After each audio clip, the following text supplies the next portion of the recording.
Now the 1980s were full of cartoons of the superhero kind.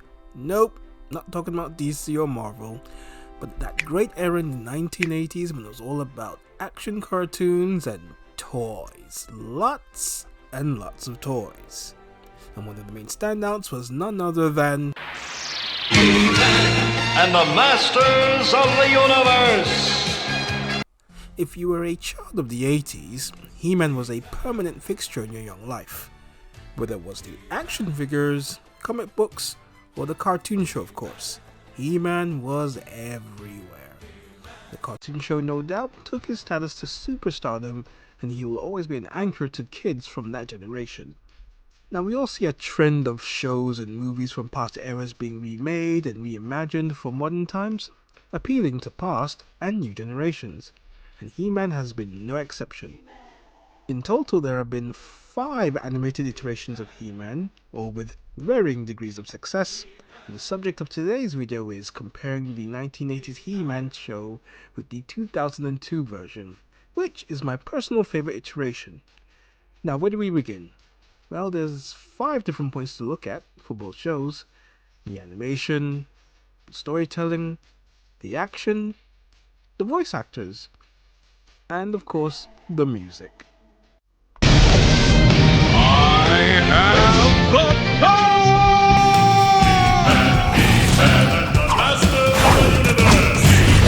We defend Castle Grayskull from the evil forces of Skeletor. Now, the storytelling is a great place to start. Now, obviously, the shows were made in 2 very different time periods. The 80s show came about in a period when animation was not allowed to have high volumes of animated violence. It was also the era of great corporate capitalism when animated shows of the times were largely made to drive the sales of action figures. Now, if the action figures sold well, the animated shows would endure for long runs on TV. Due to the restrictions placed on animated shows of the 80s, the shows would come off as very kid-friendly with little animated violence, and even had built-in morality lessons to teach the kids of right or wrong. So the storytelling was your standard good versus evil. Skeletor would hatch his latest plot to take over Castle Grayskull and rule Eternia. Prince Adam was the hero in disguise and became He-Man, the most powerful man in the universe. Along with his allies Teela, Man-at-Arms, Orko, Cringer, who becomes Battle Cat, and the rest of the Masters, they would go on to battle Skeletor and his evil forces. There were a handful of episodes with other villains as the main antagonists, but Skeletor was by far and large the #1 villain of the series. The dialogue used was very kid-like and at times cringe, but then you're talking about a show that was aimed at 2 to 11-year-olds. Given the times and how limited technology was back in the 1980s, the show did very well to convey a story to its audience. The younger kids liked the action, the older kids were into the stories itself on top of the action. There were some episodes I felt heavily focused on a story narrative, like the episode Teela's Quest, which saw her risk her life to discover the truth about her real-life mother, who turned out to be the sorceress. Surprisingly, as a young kid, this episode stood out to me more so than usual. For one, He-Man was more in the background, and this episode focused solely on Teela. That revelation was something of a surprise, and being a young kid, I was always wondering why the sorceress kept that secret.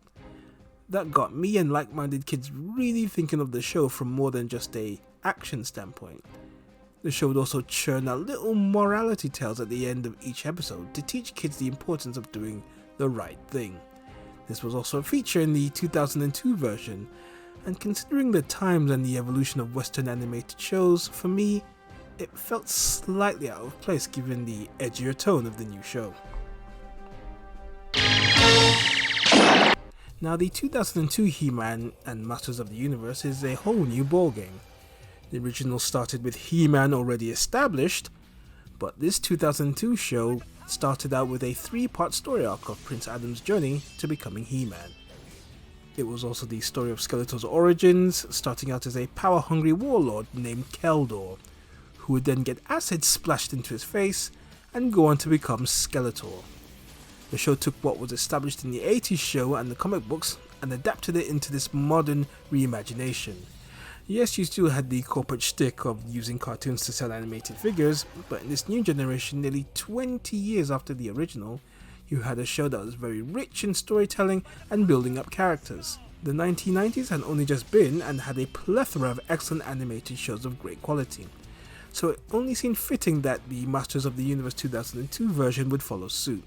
Some things were changed in this version, like Cringer/Battlecat no longer talking, which in retrospect was a good idea, as rewatching the 80s Cringer was just downright irritating, kind of like Snarf from the 80s Thundercats.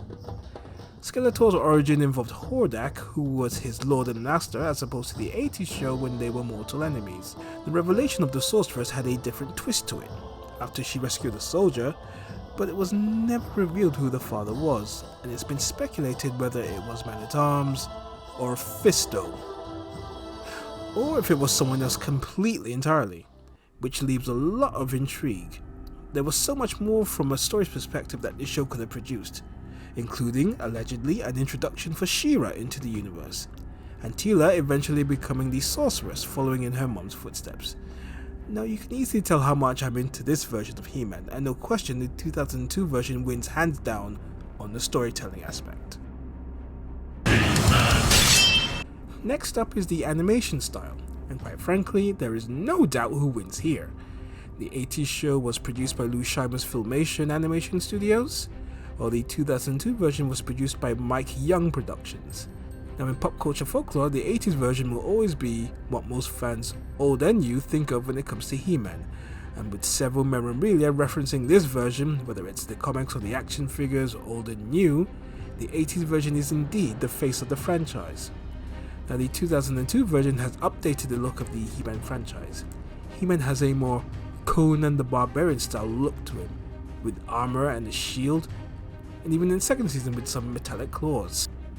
The characters have various unique looks, which give them more individuality as opposed to the 80s version, and quite frankly, they all had the same art style. Some over-the-top muscular looks, movements, etc. But the technology in those days was very limiting, and it was all about the figures and the action. I did always find it funny that He-Man and Prince Adam looked like complete twins, except one had a darker skin complexion, and no one ever even conned on. In the 2002 version, it is night and day. Adam is literally a boy, initially aloof until he becomes He-Man, this massive, beefy, strapping mountain of a man. To keep people guessing, Adam plays the aloof, scared prince to throw people off his trail, much like he did in the 80s, only here it's a lot more believable. And of course, the two look completely different. The pace and the tone of the show is way more mature and more sleek than the 80s version, and hands down, unsurprisingly, the 2002 version wins the animation style. Now this leads straight into the next category, action. And much like the animation, the 2002 version wins hands down over the 80s. As stated before, it was the 80s, and during that period, animated violence was heavily restricted.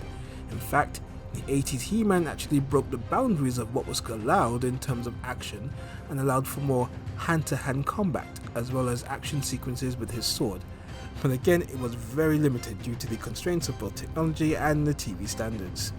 The 2002 version threw all of that conservativeness out of the window and went for the jugular.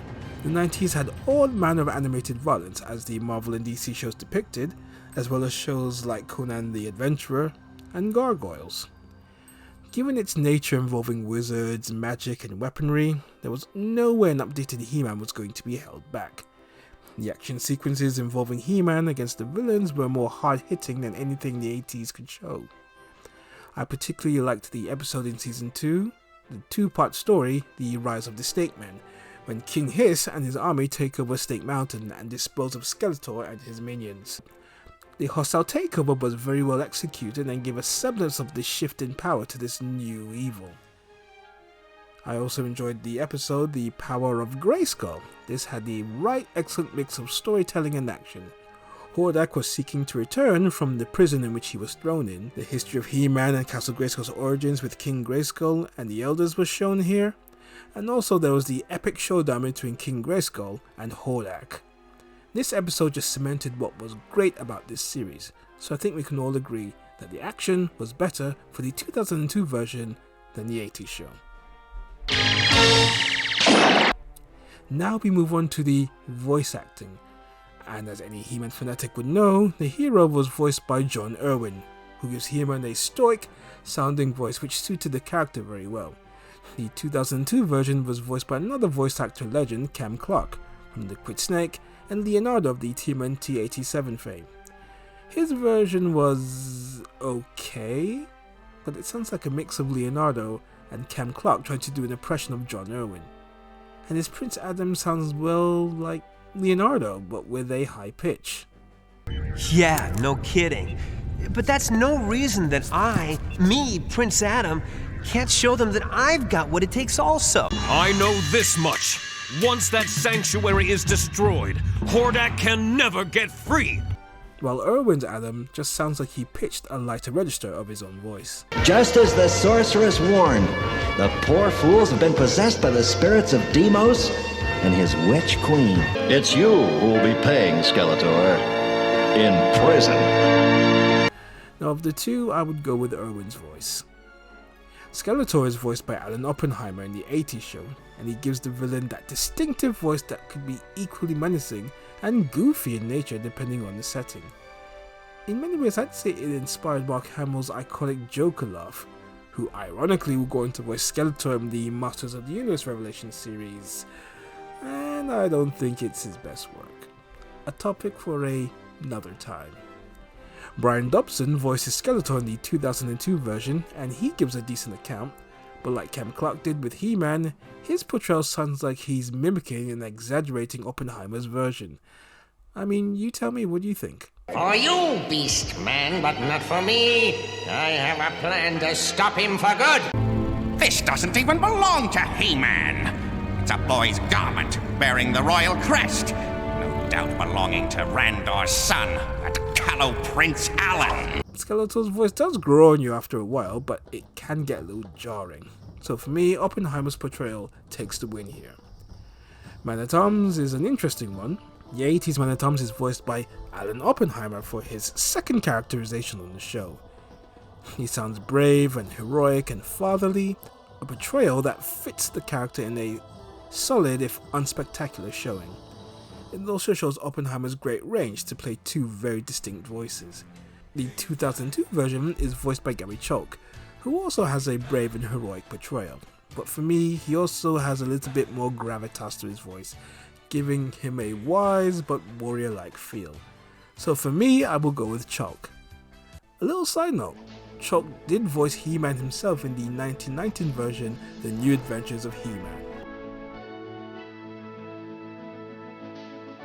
We move on to Teela, the late voice actress Linda Gary, who did the voice for Teela in the 1980s, while Lisa Ann Bealey voiced the 2002 version. Both actresses give her that fearless female warrior leader vibe, but Linda Gary I'd say makes Teela sound more mature like a young adult, while Lisa Ann's makes her sound much younger and a bit more vulnerable, but still fearless. Given the quality in the voice acting, Lisa had a lot more range to work with than Linda. But that said, Linda did well with her portrayal, and I think it's a tight call, but I would probably just give Linda the edge here. Evelyn, I feel, had two good portrayals with both the 2002 and 80s version, with Linda Gary voicing her and her second portrayal on the show. Kathleen Barr does a good job in playing Evelyn as a scheming, treacherous witch, and it sounds good and it matches the look of the character. However, I personally would go with Linda Gary. I think she did a better performance here, sounding treacherous and evil, and on rare occasions, vulnerable. So like she did with Teela, she takes the win here for Evelyn. Now I'm not going to go through every single character, as there's just too many to get through, but I will mention King Randor and Queen Marlena, and they had better portrayals in the 2002 version over the 80s version, with both Michael Donovan and Nicole Oliver giving the royal couple more range and emotions, as compared to Lou Scheimer and Linda Gary, who gave rather bland, one-dimensional takes on the character. Cringer doesn't speak in the 2002 version as opposed to the 80s version done by Alan Oppenheimer, and that version was really irritating. So the 2002 version wins, and he didn't have to talk. Finally, Orko was portrayed by Lou Scheimer for the 80s and Gabe Kuth for the 2002 show. Both give equally annoying portrayals, but given that Orko was given more character development in the 80s, I would just give Lou Scheimer's take the win here. The 2002 version just comes off as very annoying and a little tag-along, and at times he comes off as very irrelevant and not a worthwhile addition to the show, in my opinion. But overall, the 80s voice actors I feel take the lion's share here from an individual character portrayal. But as an ensemble and quality standpoint, the 2002 version wins that particular portion, so I would say it's about 60-40 in favour of the 80s show here. And finally, we'll end on the theme songs.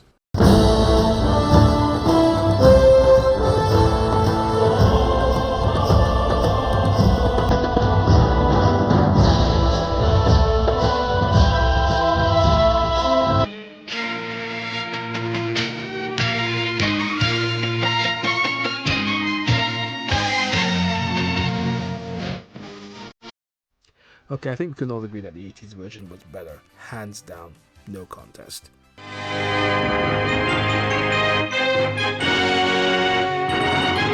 So overall, two very different cartoon shows from two very different time periods. So maybe not the fairest comparison, but in pop culture, the 1980s He-Man would be more remembered than the 2002 version, even though it was inferior from a visual and technological standpoint, and storytelling aspect too.